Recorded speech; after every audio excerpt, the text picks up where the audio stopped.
The sound of gunfire, missiles flying like fireflies in the sky, soldiers marching to defend borders, generals dictating tactics. That's how we think of wars. That's how countries have fought for generations. But what if I told you that everything is about to change? Modern day wars will be about controlling people's minds, quite literally. And China is making weapons that control minds. I know, it's hard to believe, but it is true. China is building such weapons. It is also building biological warfare capabilities. It is conducting influence campaigns. Basically, Beijing is waging unconventional wars. It is using every tool in the kit to weaken other nation states. What are these tools? Who are the targets? And what can the world do to stop China? On Gravitas tonight, that's what we'll discuss. First, let's tell you about these brain-controlled weapons. What are they? And how did China think of making them? After all, the Chinese are not really known for innovation. Copying is more like their style. So how did they come up with this one? Well, here is the story. The United States has an export blacklist. It's a list of companies to which American businesses cannot export. An export blacklist. Yesterday, the US updated this list. They added 12 names, 12 research institutes. One of them is the Academy of Military Medical Sciences. This is China's top military medical research institute. You could call it the PLA's own science lab. Why has it been blacklisted? Apparently, they conducted a sinister experiment. This institute was helping the Chinese military develop what they call brain-controlled weapons. So I come back to the question, what really is a brain-controlled weapon?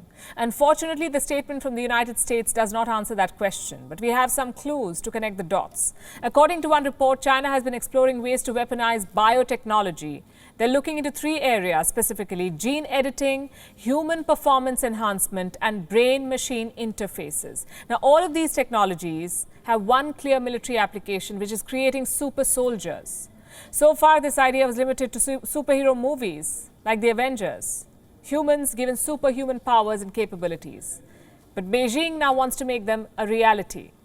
1 year back, a member of the Trump administration wrote this, and I'm quoting, "US intelligence shows that China has even conducted human testing on members of the People's Liberation Army in the hope of developing soldiers with biologically enhanced capabilities."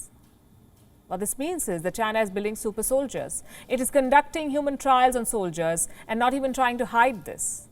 3 years ago, a paper was published in China. Reports say it was written by PLA neuroscientists. The title is self-explanatory: Military Brain Science, How to Influence Future Wars.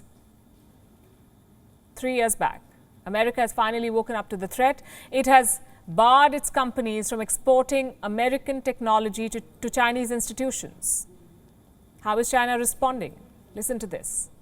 The United States has overstretched the concept of national security and fabricates all kinds of excuses to abuse export controls, to reasonably suppress Chinese institutions and firms. It has reached a stage where they stop at nothing. We don't know how effective this measure is, or if China can really breed super soldiers.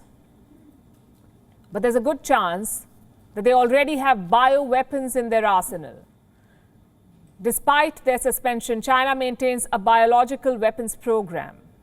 Allow me to quote from an assessment from the US Department of Defense. This is what it says. The PRC has engaged in biological activities with potential dual-use applications which raise concerns regarding its compliance with the Biological and Toxins Weapons Convention and the Chemical Weapons Convention. China also has the capability of developing really advanced bioweapons. Let me show you a report about China's National Gene Bank database. It is one of the world's largest repositories of genetic information. What can Beijing do with this? Going by one claim, it can be used to engineer precision bioweapons. And that is why what I'm going to tell you next should not come as a surprise. The PLA recently conducted nuclear, chemical, and biological warfare drills in Tibet. It happened in Tibet in November. Beijing won't tell exactly where or when. The PLA describes this as a quote-unquote real combat drill, something that's meant to prepare its forces for a biological attack. An attack from where? India? Perhaps the PLA should check its own arsenal first. The point of this report is quite simple. Put all of these inputs together and you get the big picture. The nature of warfare is changing and China wants to take the lead to control your mind to win future wars. Through brain control weapons and through propaganda, they want to take control. You already know about their information wars. China may not be on Western internet platforms, but it certainly knows how to leverage them. Earlier this year, a report exposed a Chinese influential campaign. 350 fake accounts were uncovered. They were spread out across platforms: Facebook, Twitter, Instagram, YouTube. What was the purpose? To spread pro-China narratives. Such accounts are often suspended, but Beijing wastes no time in rebuilding these disinformation networks. And they only get bigger with time. Just this month, more than 2,000 Twitter accounts were discovered. They were linked to the Chinese state. Twitter took them down, but not before they'd sent out more than 30,000 tweets. Yes, these accounts do not get a lot of engagement, but the Chinese state is persistent. It has managed to bypass sanctions. It has managed to escape the scrutiny of global watchdogs and to avoid any bans. What does that tell you? Sanctions or bans are ineffective when you're dealing with an adversary like China. Beijing never plays by the rules. Throwing the rule book at China never works. What the world needs now is a coordinated approach. And our next story might give our world leaders some ideas for that. WION is now available in your country. Download the app now and get all the news on the move.